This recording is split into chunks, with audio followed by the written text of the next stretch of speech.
बिस्मिल्लाहिर्रहमानिर्रहीम। अस्सलाम वालेकुम। उर्दू जमात पंजुम जो कौमी निसाब 2020 के तहत बनाई गई है, इस किताब में आप सबको खुशामदीद। वो कौन से अफराद हैं जो इस वीडियो लेक्चर से मुस्तफ़ीद हो सकते हैं? तो वो हैं तलबा, असातिज़ा और वालिदैन। वो कौन सी चीज़ है जो आफाक को मुनफरिद बनाती है? तो वो आफाक की बेहतरीन और कामयाब मनसूबा बनती है। आइए देखते हैं वो सबक जिसको हम पढ़ने वाले हैं। बेमिसल है जिसकी कुदरत, ये कायनात के साइंसी मुताले पर मबनी एक मज़मून है। इसके हासिलात तालुम को आप अपनी स्क्रीन पर देख सकते हैं। चलिए पढ़ने से पहले के सवालात देखते हैं। पहला सवाल है, रोशनी और हरारत का सबसे बड़ा कुदरती ज़रिया कौन सा है? अगला सवाल है, रात के वक्त हमें आसमान पर कौन कौन सी चीज़ें नज़र आती हैं? बहुत आसान सवालात हैं, इनके जवाबात दीजिए। आए मज़ीद जाने में दी गई मालूमात को पढ़िए और अपनी मालूमात में इजाफा कीजिए। हमारा यह सबक इन 3 सफ़ात पर मुश्तमिल है। चलिए मतन का मुताला करते हैं। सब बच्चों ने निज़ाम शमसी से मुतल्लिक मालूमात को दिलचस्पी से सुना। उस्ताद साहब ने अब्दुल्ला से कहा कि अब वो ज़मीन के मुतल्लिक अपने ग्रोह की मालूमात पेश करें। अब्दुल्ला ने बताया, साथियों, आपने निज़ाम शमसी के बारे में जाना कि हमारी ज़मीन भी इस निज़ाम का हिस्सा है। ज़मीन सूरज से एक ख़ास फासले पर मौजूद है। अगर ये फासला ज़्यादा हो जाए तो यहाँ इतनी ठंड हो जाएगी कि हर चीज़ मुंजमद होकर रह जाएगी। इसके बरक्स ये फासला कम हो जाए तो हरारत इतनी बढ़ जाएगी कि हर चीज़ झुलस जाएगी। दूसरे सियारों पर ज़िंदगी ना होने की वजह भी यही है कि या तो वो सूरज के बहुत करीब हैं या बहुत दूर। अब्दुल्ला ने अपनी बात मुकम्मल की तो उस्ताद साहब ने इसे भी शाबाश दी। उन्होंने बच्चों को मज़ीद बताया कि ज़मीन पर ज़िंदा रहने के लिए पानी अज़हद ज़रूरी है। हमारी ज़मीन का 3/4 हिस्सा पानी पर मुश्तमिल है। कुरान मजीद में इरशाद है और तर्जुमा है ये सूरतुल अंबिया का, और हमने हर जानदार चीज़ पानी से बनाई है। अल्लाह ताला कुरान पाक में बता रहे हैं कि उन्होंने हर चीज़ पानी से बनाई है, और ये सूरतुल अंबिया में मौजूद है। ये था जी मतन का कुछ हिस्सा। अब आप बाकी का सबक पढ़िए। दुरुस्त तलफ़्फ़ुज़ और रवानी का ख्याल रखिए ताकि आपके लिए तमाम सरगर्मियों और तसव्वुरात करना आसान हो सके। हम बढ़ेंगे इस सबक के तसव्वुरात और सरगर्मियों की तरफ। सबसे पहले हमारे पास अहम अल्फाज हैं। पहला लफ्ज़ है गर्दिश करना, यानी कि चक्कर लगाना। दुश्वार, मुश्किल को कहते हैं मुंजमद, जमा हुआ। मदार, चक्कर लगाने का रास्ता या दायरा। बिगाड़, खराबी, और अज़हद का मतलब बेहद है। आगे है जी मेरे करने के काम, और यहाँ हमारे पास कसीरुल इंतखाबी सवालात दिए गए हैं, यानी हर सवाल के आगे 4 मुमकिन जवाबात हैं। आपको दुरुस्त जवाब के गिर्द दायरा लगाना है और ये सरगर्मी हल करनी है। कैसे करेंगे? मतन को पढ़ेंगे ताकि इस सरगर्मी को करना हमारे लिए आसान हो सके। तो जी बच्चों को फिल्म दिखाई गई ज़मीन से मुतल्लिक, सूरज से मुतल्लिक, चाँद से मुतल्लिक या कायनात से मुतल्लिक। तो बच्चों को कायनात से मुतल्लिक फिल्म दिखाई गई थी। इसी तरह अब आपको बाकी के जुमले पढ़ने हैं और उनके आगे दिया गया कौन सा जवाब दुरुस्त है, दायरा लगाकर उसकी निशानदेही करनी है। अगला सवाल गलत और दुरुस्त जुमलों का है, तो आपको बताना है कि कौन सा जुमला गलत है और कौन सा दुरुस्त। जैसे अल्लाह ताला ने इस कायनात को अरबों खरबों कहकशाओं से तश्कील दिया है, तो ऐसा ही है। सूरज एक सितारा है, ये जुमला दुरुस्त है या गलत? सूरज सितारा है या सियारा? आपको बताना है।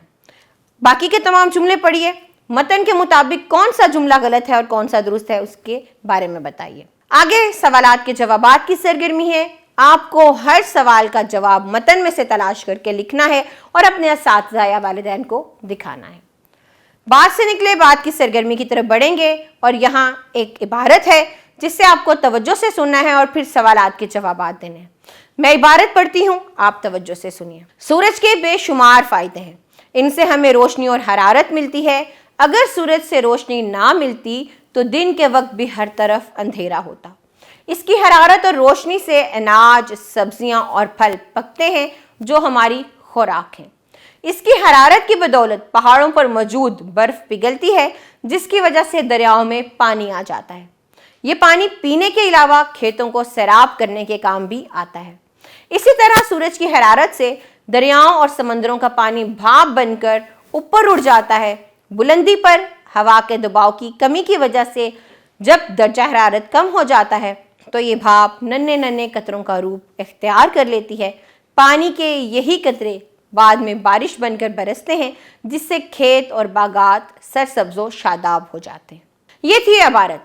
नीचे कुछ सवालात हैं, जैसे पहाड़ों पर मौजूद बर्फ किसकी वजह से पिघलती है? तो जी सूरज की वजह से, उसकी हरारत की वजह से। बारिश कैसे होती है?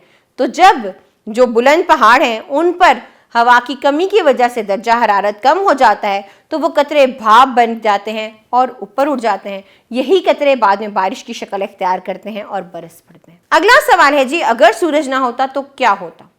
बताइए, हम हरारत और रोशनी कैसे हासिल करते? हमारी इस ज़मीन पर रोशनी और हरारत का सबसे बड़ा ज़रिया यही सूरज है। आप अपने अल्फाज में बताइए कि अगर सूरज ना होता तो क्या होता? चलिए बात से निकले बात के अगले सवाल की तरफ, यानी अगली सरगर्मी की तरफ बढ़ते हैं, और वो ये है कि आपस में बातचीत करके बताएं कि शमसी तवानाई का इस्तेमाल किन किन मकासद के लिए किया जा सकता है। चलिए आज की ज़िंदगी से इसको मिलाते हैं। तो आपके हर घर में सोलर पैनल लगे हुए हैं। क्या करते हैं? बिजली बना रहे हैं। तो इससे बड़ी और क्या मिसाल होगी? लेकिन और भी बहुत से काम हैं जो हम शमसी तवानाई से कर रहे हैं। तो बताइए वो कौन कौन से काम या मकासद हैं।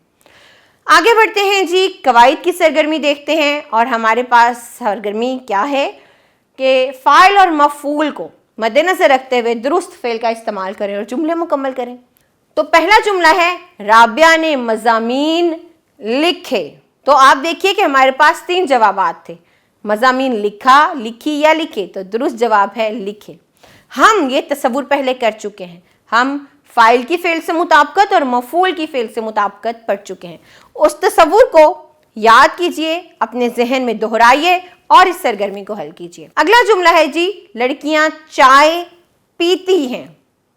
अहमद साहब अपने हमसायों का बहुत ख्याल रखते हैं। हमजा ने सांप मारा। आमिर अखबार पढ़ता है। अब जो जो मैंने फेल लगाया आप उसको दी गई जगह पर लगाइए और इस सरगर्मी को मुकम्मल करके अपने असातिज़ा या वालिदैन को दिखाइए। अगली सरगर्मी हरूफ अतफ और हरूफ जार के इस्तेमाल की है।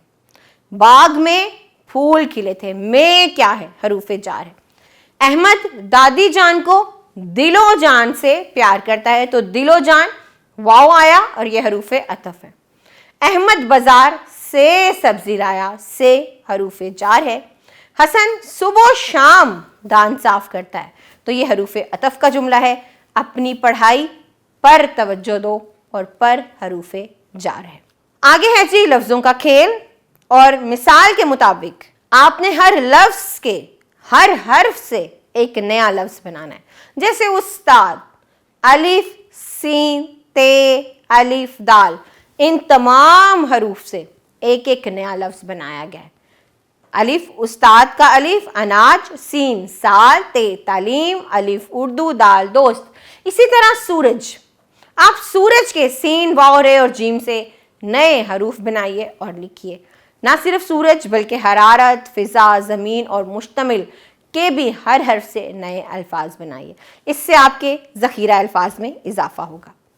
अगली सरगर्मी पढ़ना सीखें की सरगर्मी है और हमें इस इबारत को दुरुस्त तलफ़्फ़ुज़ और रवानी से पढ़ना है। मैं इबारत पढ़ रही हूँ। सूरज को इस मुनासिब फासले पर किसने रखा? ज़मीन के इर्द गिर्द हिफाजती खौल किसने बनाया? सियारों को अपने अपने मिदार में चलने का पाबंद किसने किया? फ़िज़ा में ऑक्सीजन की मुनासिब मिकदार किसने रखी? हवाओं, बारिशों और पानी का निज़ाम ठीक ठीक तरीके से कौन चला रहा है? यकीनन हमारा जवाब होगा अल्लाह ताला। गौर किया जाए तो यह हकीकत सामने आती है कि इस कायनात और इसके अंदर हर तरह की मखलूक को अल्लाह ताला ने पैदा किया है। अल्लाह ताला ने ज़मीन पर ज़िंदगी कायम रखने के लिए एक एक चीज़ का ख्याल रखा है और हर चीज़ को ठीक ठीक अंदाजे पर पैदा किया है। बेशक अल्लाह ताला हर चीज़ पर कादिर है और बेइंतहा तारीफ़ के काबिल है। तो इसमें कोई शक नहीं है कि इस कायनात का निज़ाम चलाने वाली एक ज़ात है जो वाहिद है, ला शरीक है, और वो अल्लाह ताला की ज़ात है। आगे बढ़ते हैं जी, कुछ नया लिखें की सरगर्मी करेंगे। और सवाल यह है कि कायनात की हर चीज़ एक ख़ास निज़ाम के तहत चल रही है। इस मौजू पर आपने 10 से 15 जुमलों पर मुश्तमिल एक मरबूत मज़मून लिखना है। تو واقعی غور کیجئے، اپنے ارد گرد دیکھیے، آپ کو پتہ چلے گا کہ ہر چیز ایک خاص نظام کے تحت چل رہی ہے۔ کبھی چاند کی جگہ سورج اور سورج کی جگہ چاند نے نہیں لی، کبھی دن کے وقت رات اور رات کے وقت دن نہیں ہوتا۔ یہ اللہ تعالیٰ کا نظام ہے جو بہترین انداز میں چل رہا ہے۔ آپ کو اس موضوع پر ایک مضمون لکھنا ہے۔ اگلی سرگرمی ہے کہ چاند پر جانے والوں کو کیا کہتے ہیں، وہ کس گاڑی پر بیٹھ کر جاتے ہیں، ان کا لباس کیسا ہوتا ہے، وہ سانس لینے کے لیے اپنے ساتھ کیا لے کر جاتے ہیں۔ آپ کو 10 جملوں میں لکھ کر بتانا ہے۔ مہارت حیات یعنی ہمارے کرنے کے کام کی سرگرمی دیکھیں گے، اور سرگرمی یہ ہے کہ نظام شمسی کے سیاروں کی تصاویر اور ان کے بارے میں معلومات پر ایک کتابچہ تیار کرنا ہے آپ کو، اور اسکول کی لائبریری میں رکھنا ہے۔ اس کتابچے سے نہ صرف آپ خود مستفید ہو سکیں گے، آپ کی اپنی معلومات میں اضافہ ہوگا، بلکہ آپ کے بعد آنے والے طلبہ بھی اس کتابچے سے فائدہ اٹھا سکیں گے۔ تو امید کرتی ہوں کہ آپ اس سرگرمی کو دلچسپی سے کریں گے۔ یہاں ہمارا یہ سبق ختم ہوتا ہے، اور میں آپ سے اگلے سبق میں ملوں گی کچھ نئے تصورات کے ساتھ۔ تب تک آپ ان تصورات کو ذہن نشین کیجئے، ان کی دہرائی کیجئے، اور اپنا خیال رکھیے۔ اللہ حافظ۔